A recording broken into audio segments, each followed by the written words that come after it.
Good morning, good afternoon, good evening, and good night, wherever you're joining us today in today's live lecture coming to you from Nkola Mahadum Wisdom University. Today's date in Igbo lunar calendar is Afo Market Day. And today's date in the Roman Catholic calendar is 7/26/2025. And remember, at Nkola Mahadum, we always advise you to use your naturally given common sense to be making decisions. Do not base your decisions on whatever you are told by anybody. And we also set up to make sure that we give you the information that will help you to understand the truth and save yourself from continuous misinformation, miseducation, and that puts you into mental slavery. We also always advise you to join us, subscribe, follow us on YouTube, Facebook, Twitter, TikTok, and other social media platforms, because we package our lectures from Igbo man, from Biafran and African perspectives, how you should be seeing things. You should be seeing things from how it concerns you, not how it concerns other people. And also, we want to make sure that the Igbo man, the Biafrans, and African understand what is going on across the world. So when you understand how decisions being made outside the borders, outside our borders, in faraway Europe and other parts of the world are affecting you, then you know how to adjust. You know how to navigate in order to live your life without much interference. And in today's lecture, we want to use the interview done by Professor Glenn Dinson with Jeffrey Sachs as basis for our lecture today. This interview encompasses, touches so many things, and that is why it is very important that we use it today to deliver our lecture to you. And the title of our lecture today is that the Western Europeans, when we say Western Europeans, it includes United States, Canada, Britain, France, Portugal, Australia, Spain, all and others that have Western European origin. They are all Western European, including those in even New Zealand, and so on and so forth. So those countries are now falling. They are now losing their grip, while countries and continents like Africa, South America, China, Russia, other continents are rising. As the Western Europeans are falling, so do others rise. And that is why it is very important that you listen to this lecture. And we are asking you to please, because now we are live. We are live on YouTube, we are live on Facebook, and we are live on Twitter. Join us and enjoy this lecture. So let's start immediately on this lecture. And thank you for joining us today. Today by Jeffrey Sachs to discuss the redefinition of America First and also the future of BRICS. So welcome back to the program. Great to be with you, Glenn. So the economic dominance of the Western world has been declining for many years, and it has appeared to be already come to an end, which meant that the U.S. could embrace two different paths. The first being the U.S. scaling back its empire and I guess facilitating a multipolar system in which the U.S. would be one, if not the first among equals.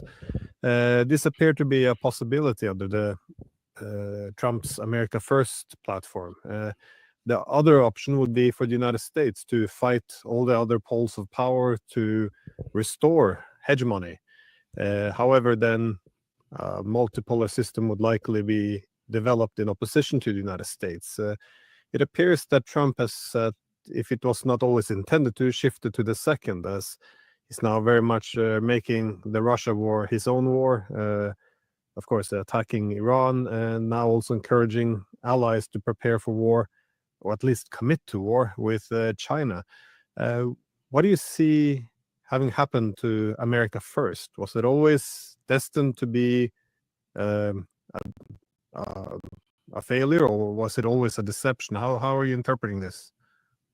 Well, first, let me say, just to clarify one major point.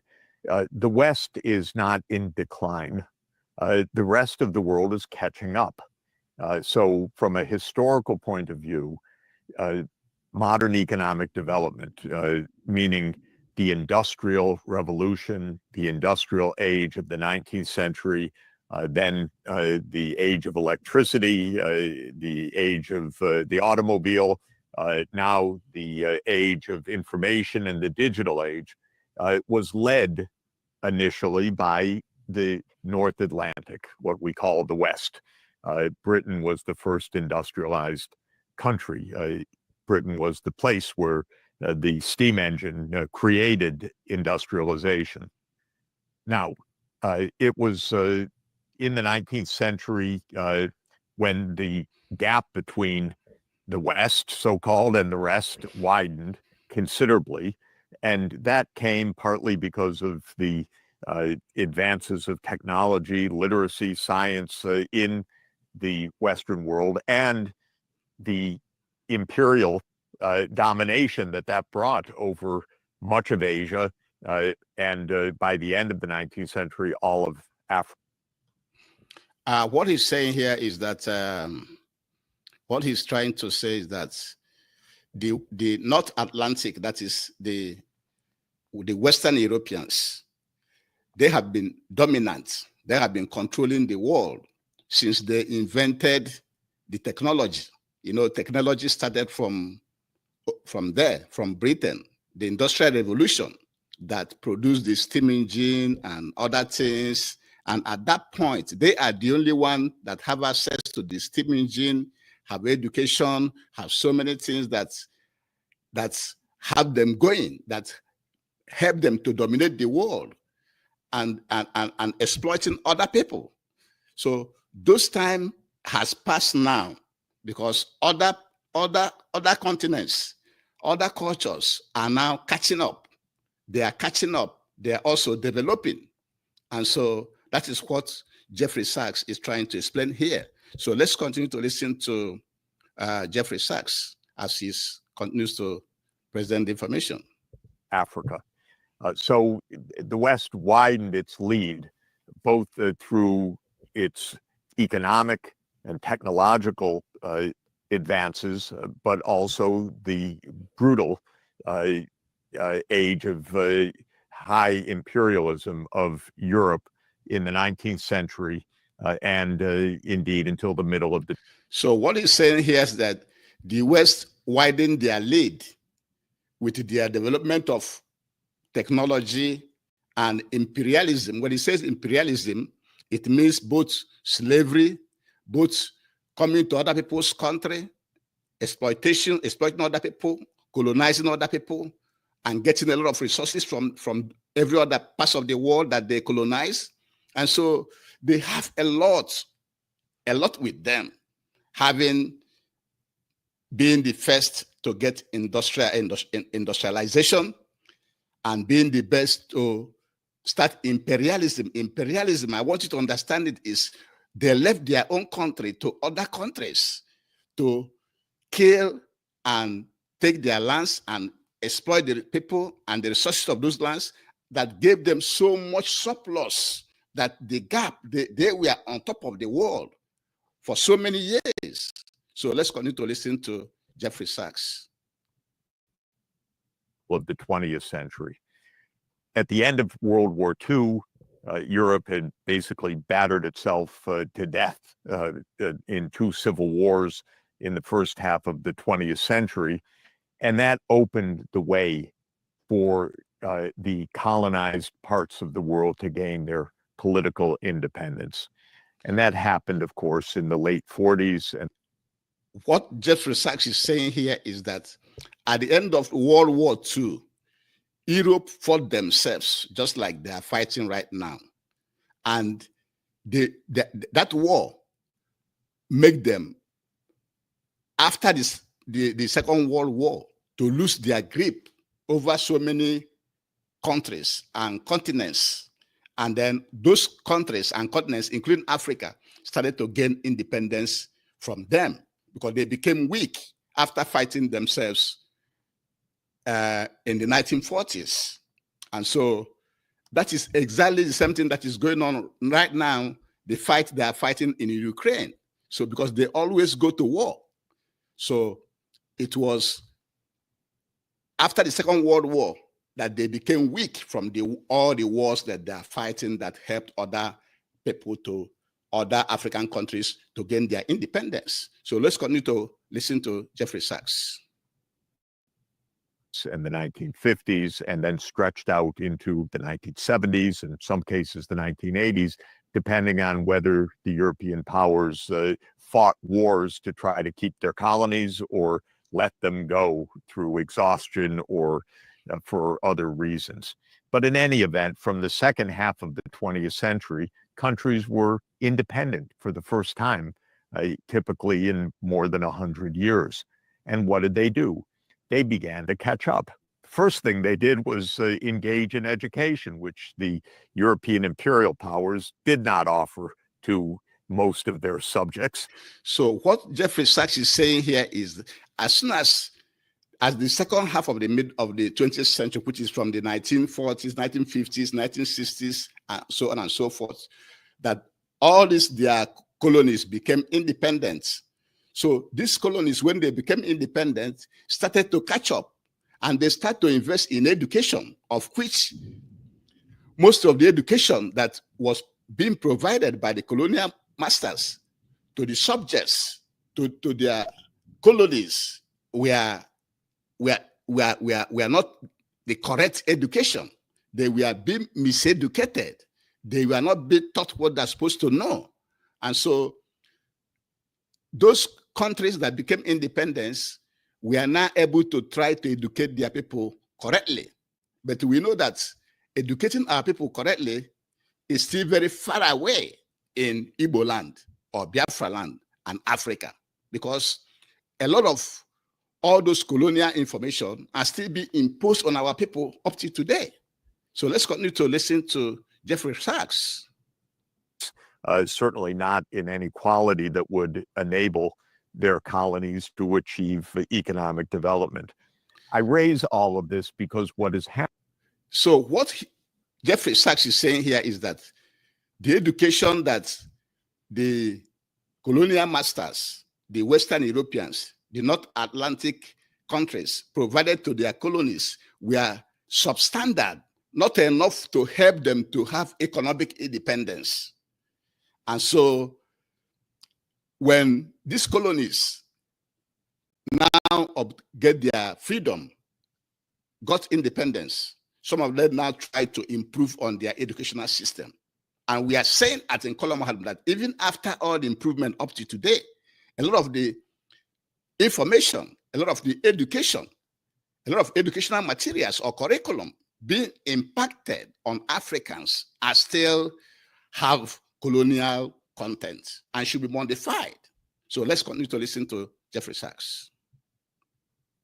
What's happened is a normal process where Asia and now Africa and other parts of the non-Western world are achieving economic development by raising educational standards, most fundamental part of economic development, building infrastructure, and in many cases, and China's of course the most notable in the world, moving from catching up to moving forward by becoming great innovators of new technologies on their own. So this is a normal process. It's a healthy process. It's a good process. It's driving the Western world nuts, especially with our nutty government in the United States.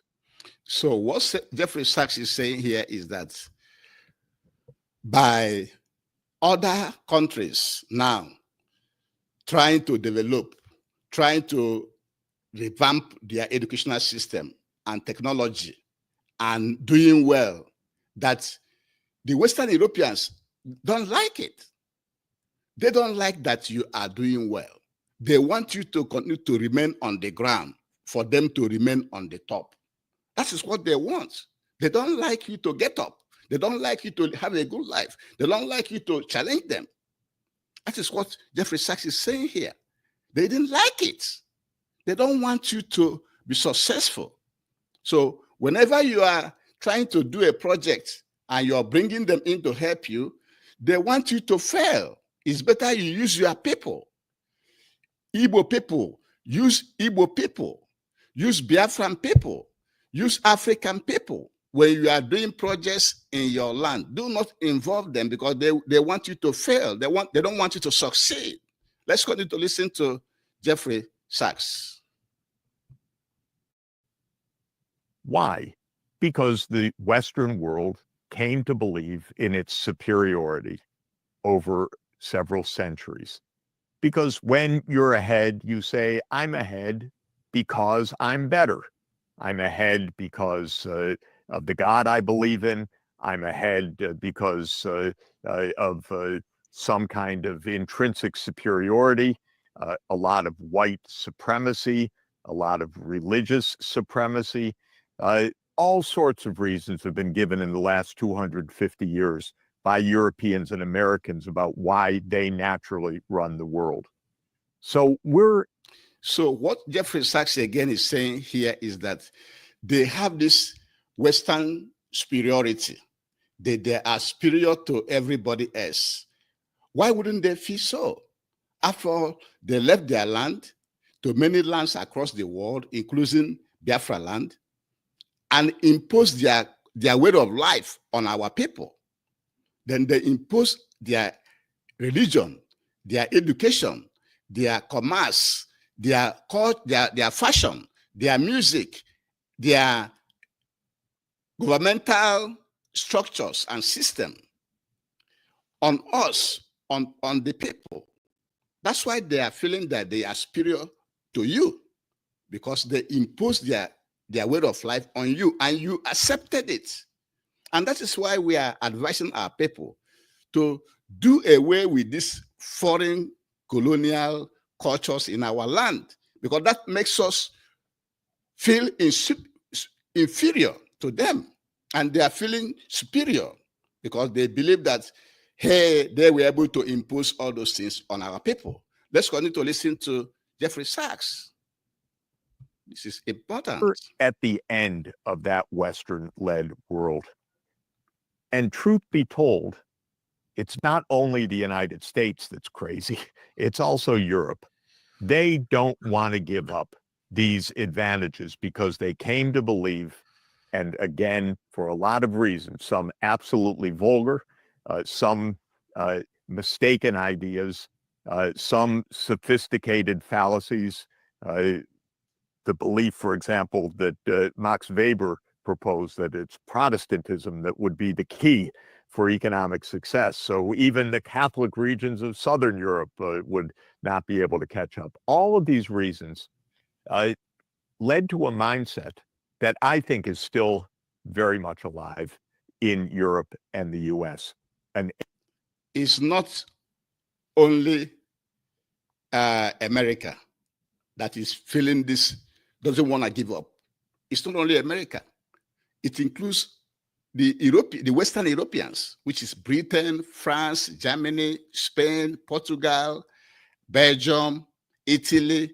All of them don't want to give up these advantages that they have over other people, because they feel that they are different. They feel that they are superior. They feel that you don't have to be on the same table with them. Let's continue to listen to Jeffrey Sachs. An air of superiority, a belief that how dare the Russians threaten us. They're not quite us. They're not quite Europe. And China, my God, the deep antipathy to China is shocking to me. I believe basically it's racism in the end, because it's widely held. It is taken for granted in the United States, especially in the political class, of course. But it's a part of our deep-seated history. Already by the 1880s, there were anti-China laws on Chinese migration. The racism and antipathy has been there for a long time. And now that China really is a rival as innovator in the world, definitely has surpassed the United States in industrial output by quite a large margin. They don't want you to advance in any form. That even China, they don't like China. They don't like the Chinese people, how they're trying to innovate, how they're trying to be like them. And they have even anti-China laws to prevent the Chinese from migrating, coming to America. So if they have anti-China laws, don't you also know they have anti-African laws? And so they don't want anybody to compete with them. And that's what Jeffrey Sachs called racism. So when you are hearing racism, racism doesn't even start from there. It started when they left their land to other people's land to kill the people and take away their land and resources. That is where racism started. This idea of one race being superior to the other is where racism started. Let's continue to listen to Jeffrey Sachs. Margin is the low-cost producer of much of what the world really needs, whether it's zero carbon energy, the new electric vehicles, 5G digital technologies. China's just wonderfully adept, competitive, and innovative. And this is really driving the political class crazy in the United States. How dare they? The insult to the Western dominance.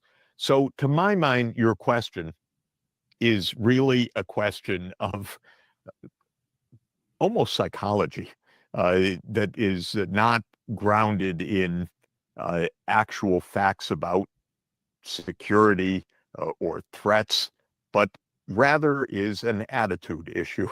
And if you ask me, what does America First stand for? It stands for America first and dominant. And what Trump exposes every day, by the way, in a cruder and more dangerous way, is his belief that he can post something on Truth Social and the world has to respond to it. And that he can give orders to Putin, or he can give orders to Xi Jinping, or he can give orders to Lula, or he can give orders to the BRICS, and everybody's going to fall in line. So America still believes that they are controlling the world. That is why Donald Trump is believing that if he posts something on his social media, he's giving everybody an order, giving the Russian leader an order, the Chinese leader, everybody in the world, they are giving them an order. You must do this or not. You must do this or we do this to you. Giving the world an order that they should take it whether they like it or not. That is how they've been treating other cultures, other leaders. But now Trump is trying to make it open by declaring America first. Whatever America says, that's what every other people around the world should do. And that is what we call the unipolar or globalist. The unipolar, one world globalist order. That is what it is. Where if America says one thing, the whole world must comply. That is where they want the world to go to. That is how they've been managing the world until now. So let's continue to listen to Jeffrey Sachs. That's his real belief.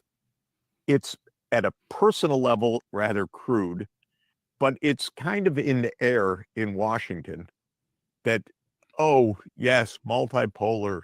Marco Rubio says these things once in a while in speeches, but really America is going to tell the world what to do. And what's problematic right now is the rest of the world isn't going to follow the US line. And we have a president that is out of control of law in the United States. He just issues executive decrees. He issues orders every day. The Supreme Court has basically said, we're not going to stop him. Congress has said, we're pathetic. We have nothing to do with this. And so we have one person, nearly an octogenarian, who has delusions of American power, who is giving orders every day to the world. The orders change by the... Now, the world is not following the order being given by Donald Trump because the world have changed. Because America is losing its influence around the world. And so that is why you see him behaving the way he's behaving sometimes. So let's continue to listen. By the hour, the rest of the world is, some are trying to say, yes, please, we love you, we respect you, we honor you. But in fact, a lot of the world follows President Lula's line, although President Lula's just about the only one with the gumption to say it. He said last week, we don't want an emperor, period. And he meant it. And when the United States, not the United States, by the way, when Donald Trump responded by saying, okay, Brazil gets 50% tariffs, President Lula said, okay, we have a reciprocity law, we retaliate. We don't want an emperor. This is where we are this week. It's rather shocking. It's rather amazing. You see, this is American Donald Trump behaving like an emperor. You see all this tariff war that he's fighting. He's fighting this tariff war alone without carrying the other institutions like Congress along. And our question at Nkola Mahadum is, we have won Africans, we have won the Igbo people and Biafrans against practicing this Western democracy. This Western democracy that we are practicing is a failure in Africa. It's even a failure in the land where they found it, in the US, because now it is only Donald Trump that is making the laws. He's one that's using decrees, executive order, decrees without going to Congress. Is this the type of democracy we want to be practicing in Africa? Leaving our own ancestral, the Republican democracy of our ancestors that they gave to us, which depends on the people, on everybody to participate. Instead, what you see now in the Western democracy as being practiced by Donald Trump is authoritarian power.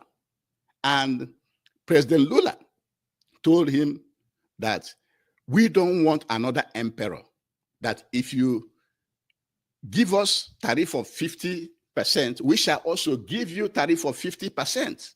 As you do to me, so I will do to you. So let's continue to listen to Jeffrey Sachs. This is very, very, very nice. It's not, let's live in a multipolar world let's make peace, let's make business, let's get along. It's more dangerous than that right now. It is an erratic leader that it has no institutional control, who both exemplifies and exacerbates this Western delusion of power over the rest of the world, something that is past. It's already passé. It's already an anachronism. It was true, by the way, for 200 or 250 years, but it ain't true today.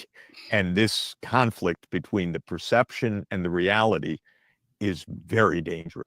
The problem that the Westerners have, Donald Trump, Britain, France, and others, is that they are never contented with what they have gotten from the rest of the world, especially from the Igbo people, from the Biafran people, from African people. Since the inception of their coming into Africa and the slavery that followed it, after slavery, we got colonization. After colonization, we have neo-colonization going on right now, where they are using our people, bribing our people, sometimes imposing puppets, and continue to exploit our resources and our people. When are they going to be contented? When are they going to be contented? Yet they are not contented. And they can't even know when to stop. It is time for you to stop. We are calling on you to stop and understand that the world is changing. Let's continue to listen to Jeffrey Sachs. Dangerous. Yeah, no, your analysis is very spot on, and yeah, that would have been a better term to say relative decline. That is, as the rest catches up to the West, and it also appears that this is where a lot of the antagonism is. That it's not that the Russians, Chinese, or Iranians are a threat; it's more a threat to the hegemon. That is, Russia. You know, it's not absurd to say they should have a seat at the table in Europe. China obviously can't be broken just because it's growing too fast, and also Iran deserves a role in the Middle East. But you mentioned Lula, and this is an interesting case, seemingly of the collapse of American cursive language, as you suggest. The fact that they just turn around, and but this is of course in the context of the BRICS summit, so which Trump also sent out a social truth tweet, or what it's called, where he called that this was anti-American policies of BRICS. And on the same day, he also signed and sent all these tariffs letters. I'm not sure if that should symbol something that it's on the same day. But to what extent is the United States capable of slowing down BRICS? Or is this only I guess, counterproductive initiative by threatening countries to abandon BRICS? Listeners should go online and type in BRICS declaration, Rio de Janeiro, to get the actual text of what the BRICS countries said. It's a good reading, a little turgid as these multilateral documents are. But for example, unless I'm mistaken, I don't think the United States is mentioned one time. There's no sense in which the document is anti-US. What is mentioned repeatedly is the United Nations, the international rule of law, multilateralism, a rules-based order, not according to Donald Trump's rules, but according to the rules of the World Trade Organization or the UN Charter or the UN General Assembly or the UN Security Council. That's mentioned repeatedly. The BRICS sign on to the multilateral processes. To call this anti-American is only to reflect the fact that it is the United States that has walked out of multilateralism. The United States walked out of the Paris Climate Agreement. The United States walked out of the World Health Organization. The United States does not pay its dues to the United Nations. The United States said, we oppose the Sustainable Development Goals. In our English cliche, that's like being opposed to motherhood and apple pie. We're opposed to sustainable development, to ending poverty, to fighting climate change.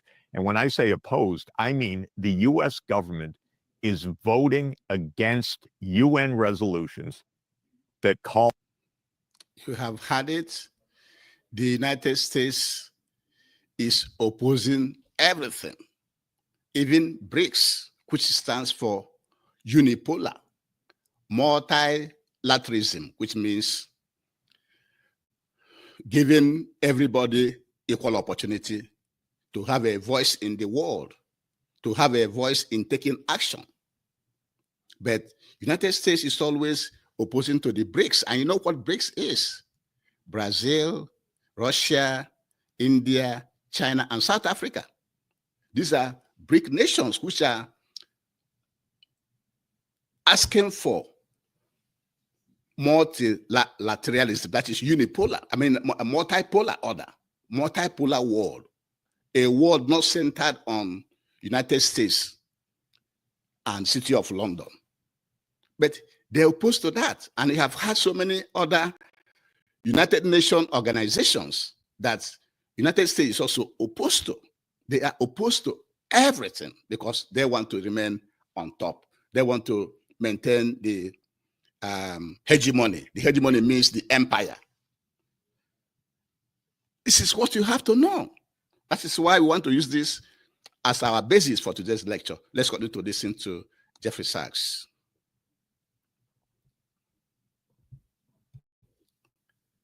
Call for the Sustainable Development Goals because, as the U.S. spokespeople at the UN say, this is not in America's interest. So when the BRICS come out for the international system, yes, Donald Trump says, oh, that's anti-American, because the United States is absenting itself from the multilateral system. I have to say again and again, though, because everything is for their own interest. Everything is for American interests. How about the interest of the Igbo man? How about the interest of the Biafran? How about the interest of Africans? How about the interest of other parts of the world? Why should it be only one country's interest that you'll be voting against? Once it's against your interest, you vote against it. You call it anti-American. We want you to understand the world you live in, and hence this lecture. Let's continue to listen to Jeffrey Sachs. This is very, very, very, very important, important lecture. Because we use these terms as shorthand. When I say the United States, I mean almost literally these days Donald Trump, one person, because Congress doesn't say a word. It's pathetic. As I said, the Supreme Court is basically saying, well, the president can do what he wants. And the American public has no say in anything. The American public supports the United Nations, as one opinion survey after another has demonstrated for decades. So we use shorthands of countries, but what we mean is governments. In most cases, governments are institutionalized. In the United States, of course, there is an institutionalized government. It's the deep state. It's the... You see, when you trace this Western democracy and how they function, you can see that the American public supports all those things that the American government is voting against in the United Nations. The American public, the people that they are supposed to serve, are not on the same page with them. Why the government led by Donald Trump is on one page, the public is on another page. They are disconnected with their public. The Western democracy is, the leaders are always disconnected with their masses. You can also see that with all the demonstrations being carried out in the United States here, and also in France and other European countries against the war by Israel in Gaza. You can see all the demonstrations that the people have been doing for the government to stop that war in Gaza, yet they are not listening to them. So this type of government is not something we need in Africa, and it's a failure in Africa. So let's continue to listen to Jeffrey Sachs. It's the military-industrial complex, which really runs the U.S. government, and it's personalized in a president that doesn't rule by law or by legislation, but rather by executive order. This is even more true than just about any so-called authoritarian country in the world that I know of. The deep states, when we say the deep states, the military-industrial complex, the CIA, the elites, their elites, and the London, the city of London, and the Wall Street. These are the people that are the one making decisions for the American government, not Trump. The military-industrial complex, those who want to go to war, and the CIA, they are called the deep state. The deep state, they are the one controlling the President Trump, not the people. And this is not the type of democracy we will want in Africa. Let's continue to listen.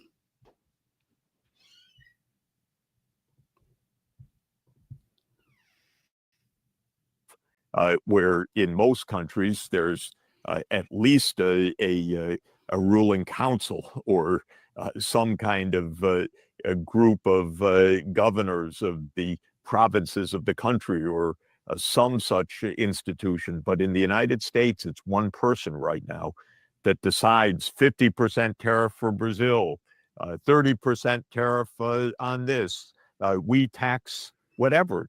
The whole international tax system of the United States being determined by one person, announced on social media. Extraordinary what's happening. And again, this is not just a concern for domestic. As you can see, the Western democracy is a failure in the countries that founded them. You know that the Western democracy being practiced in America is funded by America, and yet it's a failure because the leaders are disconnected with the masses, with their population. They are disconnected. They are being controlled by what they call the deep states, the military-industrial complex, the CIA, and their oligarchs, their elites in Wall Street. These are the people controlling Donald Trump, and not. That's why he's not doing what the public wants. Let's continue to listen to Jeffrey Sachs, because this is very, very, very nice interview.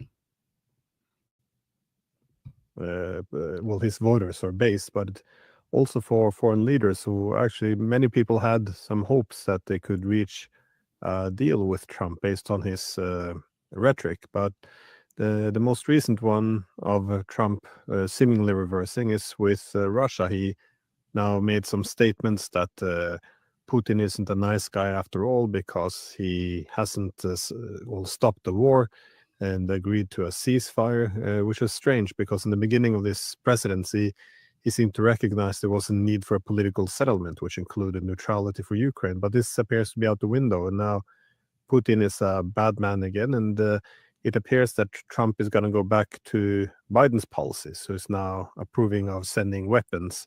What do you make of this? Is this simply Trump going back to Biden policies, or do you see this as being a negotiation tactic? How do you make sense of this? I don't believe this is a tactic. I think that this is a very grave and very dangerous example of what we're experiencing right now. First of all, for a glimmer of a moment, Trump more or less said privately or through some aides in brief statements, yes, NATO enlargement was a bad idea. And it was a provocation that led to this war. And that gave a lot of us, you and I and others, the hope that, okay, now we're getting to the real issue, which is that this war can be stopped by a clear political settlement in which the United States and NATO allies say that NATO will not enlarge to Ukraine. Now that we are going into Ukraine, we want to give you a background that the government in Ukraine before 2014 was a government that was loyal to Russia. Before they have what they call the Maidan coup. The Maidan coup was sponsored by America to remove that president in 2014 and install another president that will be doing the bidding of the Western Europeans for America and NATO. And so after they installed that president there, that eventually led to Zelensky coming in. So it was in 2014 that the problem in Ukraine actually started. And so remember, when Trump came to office, he said that he will resolve the Ukraine-Russian war within 24 hours.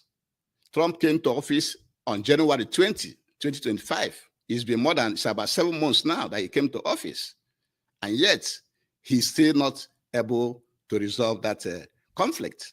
And even though he has agreed that it was NATO enlargement towards Eastern Europe, towards trying to enlarge to Ukraine, that actually caused the special military operation of Russia.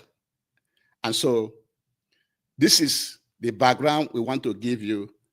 So he promised to stop this war, but now he's not able. Now he's trying to exacerbate, increase the tempo to put fire more in the war against Russia. So let's continue to listen to Jeffrey Sachs. Thank you very much. And to Georgia and to other countries on Russia's borders that all go back to plans of the 1990s to surround Russia with the military force and to render Russia a third-rate power. That was the plan. And actually, speaking. The plan is to surround Russia with military equipment and infrastructure so that eventually they will attack Russia to exploit all the natural resources of Russia and make Russia a third state in their rating of states. So Russia will move from number 1 to 2 to 3 so that they will be the one deciding what is going on in Russia. So let's continue to watch the interview. Very interesting. And before we continue, please, we want to beg you to join, subscribe, and follow us on YouTube, Facebook, Twitter, so that anytime we produce a new lecture, you will be the first to get it. Plus, go back to our previous lectures, because all those lectures we have packaged and presented to you, we are packaged and presented from Biafran, from Igbo man, and African perspectives. Let's continue to listen to Jeffrey Sachs. Zbigniew Brzezinski laid it out in 1997 in his book, The Grand Chessboard, and he has a chapter explaining, in his view in 1997, Russia will be able to do nothing but accept this. That's the arrogance that I was speaking about earlier. So Trump gave a hint, and apparently his negotiators told the Russians, yes, we understand, we want to reach a political settlement. The U.S. deep state, that's the CIA, the intelligence agencies, the armed services committees of the Congress, the weapons makers and so forth, erupted. How can you accept this? This is weakness and so forth. The Europeans, Starmer and Macron, and it was Schultz then, and then Merz, all said, no, you can't do this. We fight on. We fight on. Rutte, Mark Rutte, who's now the Secretary General of NATO, who is unspeakably childish in his behavior, first of all, calling Trump daddy, but also declaring at the recent NATO summit that Ukraine inevitably will become part of NATO. So that message, which was the glimmer of hope of rationality, of finding a way for peaceful coexistence, to use an old phrase, but meaning staying alive, that has gone out the door. What Jeffrey Sachs is saying here is that, Trump at first wanted to make peace for Ukraine and Russia to reach a peace deal. But the deep state, which is the military industrial complex, the intelligence agencies, the CIA, said no, it will make America look weak. And also their Western allies, Germany, Britain, France, all of them say no, let's fight on. You know why they want to fight on? Because they always like to fight, and they have benefited immensely from wars across the world. Because even before they conquered Africa, they fought a lot of wars. In South Africa, they fought for almost 100 years. In Biafra land, they fought Ekumenic warriors for more than 30 years. And so they've been benefiting from wars. That's why these Europeans want to fight on. So let's continue to listen to Jeffrey Sachs. Door. And what replaced it was this typical demand: stop fighting, ceasefire. We don't talk about politics. NATO is inevitably going to go to Ukraine, says Mark Rutte, and the United States does nothing to say, no, that's not right. You can't say that. Quite the contrary. President Trump greets NATO Secretary General Rutte in the White House. Everything is lovey-dovey. So there's no politics left, just demands. And Trump says, you stop fighting, ceasefire. And Putin says, no, we said that we need to get to the core of these issues. Oh, you're a bad person. Now we're going to send weapons to hit you deep inside Russia. First of all, it's so unbelievably immature and unbelievably erratic that I couldn't imagine a kind of high school game, being played this way. We're talking about nuclear superpowers. So this is profoundly dangerous, but also reflecting this mindset. Donald Trump says, I told Putin what the answer would be, and he didn't agree. He's a bad man. So Trump calls Zelensky and says, could you hit Moscow? Apparently, this is what the Financial Times. Yeah, so what he's saying here is that when Russia told the Americans, let's get to the deep roots, deep cause, what is the foundation, the major cause of this war, then Trump said, no, that Putin is a bad man. And now we're going to send weapons to Ukraine that we hit deep into Russia. You see? So when they are treating Russia in this way, who is a superpower, a nuclear superpower, and have a vibrant economy, so if they can treat Russia in this way, imagine how they'll be treating other leaders from other poorer, non-nuclear, non-major military power. Imagine how they'll be treating them if they can be treating Russia in this way. It's very, very, very, very, very important that you think, you use your conduit, you use your common sense to reason, to understand the world that we live in. Let's continue to listen to Jeffrey Sachs. Financial Times is reporting today. Could you hit St. Petersburg? Yeah, we could, Mr. President, because Zelensky's also the epitome of responsibility that will get us all killed in World War III if this man has his way. And this is how the world is right now. It's very bad. And it reflects this extraordinary mix of personalization of global affairs in the United States, the long-standing deep state project,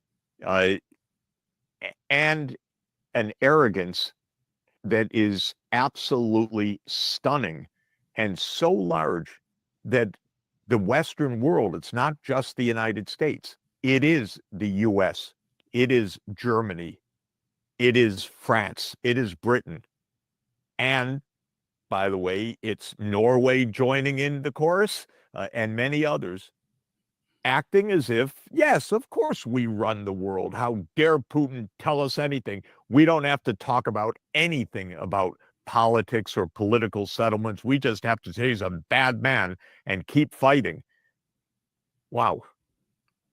The Europeans believe, the Western Europeans believe they are the one running the world. Remember, when we say Western Europeans, it includes United States, who is their leader, Canada, Britain, France, Belgium, Italy, Portugal, Spain. All of them believe that they are the one running the world. If you raise your voice, they will say, who are you? Even if you are China, even if you are Russia, talk less of we in Africa. We don't have a voice. They believe that they're the one running the world, that you don't have to, they don't want to hear from you. And that is the unipolar, the globalist NATO world order that the BRICS are fighting against, so that we can have many voices, so that many voices can be given opportunity to be heard than only the voices of the Western Europeans. Let's continue to listen to Jeffrey Sachs. I've never seen anything like this, and how dangerous it is. Yeah, that's my great fear now that not just the Russians, but also the Iranians and Chinese, they more and more see Trump's policies as being just deceptive, and his diplomacy being just theater. And of course, the Europeans following blindly and whitewashing anything that Washington does. It appears that they are also willing now to, forgo some of their hopes of a diplomatic solution with Washington, and preparing to play hardball, which is not a good thing for anyone in the world. Absolutely. In this nuclear-armed world, this whole approach is so reckless, so dangerous, and if I could say, the Western world needs to open its eyes to reality. It does not run the show. That doesn't make it a loser. The United States has every bit of security any country in the world could dream of. In fact, the U.S. is untouchable from a conventional, in a conventional sense. The only danger to the United States of America, the only security issue to the United States of America is nuclear war. And it seems to be the only path that the U.S. is on right now, which is the most direct antagonism of the other major powers in the world in the. So what Jeffrey Sachs is saying here is that when the Western Europeans understand that they don't run the world, that they do not run the world, even in the 21st century, where we are in a nuclear world. Nuclear world means there are countries that have nuclear weapons, that one nuclear weapon can clear everybody in the world. You do not run the world, and that America is protected by virtue of their location. You have to cross the Atlantic Ocean before you get to America. America is protected. So why is this war, and not listening to any other side? Once any other person have different opinion on how to make the world better, the West will say no, led by America. They are being led by America because America is the one that is the big elephant in the room of NATO. Let's continue to listen to Jeffrey Sachs before we bring this lecture to an end. Thank you very much for joining us. Let's listen to him. I think he's coming to an end. The crudest possible way. Well, Jeffrey Sachs, thanks so much. I know you're very busy there in Beijing and probably have a full day ahead of you. So thank you for letting By the way, me lots of meetings that I've been having all over the world, and there's this will be the end of the interview as we may have it, because we want to bring this lecture to an end. So you have had it. All the advantages that the Western Europeans have is getting out of their hand because other continents, other cultures are rising since after independence, building the educational system, building their infrastructures. Some of them have nuclear weapons now, and China and others are developing in various ways, and they don't like it. They don't like competition. They don't want another person to rise, and they don't like it. And they are trying to hold on for every other person in the world to stand still, for them to remain ahead. And that's what Jeffrey Sachs called racism. But we are saying that in Colombia, racism started when they left their land to other people's land to start to kill human beings. And then they also enslaved human beings. And that they continue with colonization and neocolonialism, which has continued up to this day, including enforcing their culture on every other person, in addition to using puppets to make sure that they impose leaders that will be doing their bidding against the wishes of the people. And this interview also revealed that the American government, Trump, is not doing what the American people want. He's being controlled by the deep state, the intelligence agencies, the military industrial complex, the CIA, and others, and Wall Street. That's the people controlling Donald Trump. And we don't want this type of foreign democracy in our land, because it has already failed in their own land, and it has also failed in our own land. The one they are pressing in Africa now, the foreign democracy they are pressing in Africa right now is a failure.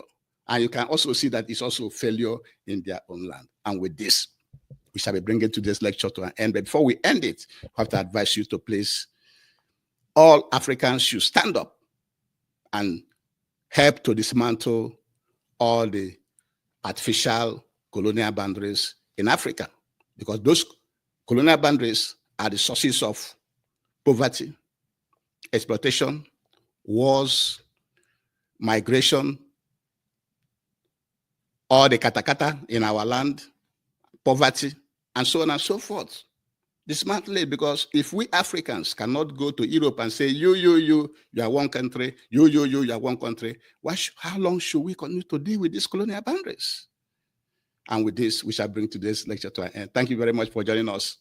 And also, tomorrow, we shall be doing another lecture. So also join us, go back to our previous lectures, and you will enjoy all the lectures we have packaged and presented to you from Igbo man, Biafran, and African perspectives. And with this, we shall bring today's lecture to an end. Thank you very much for joining me, and have a very, very good day.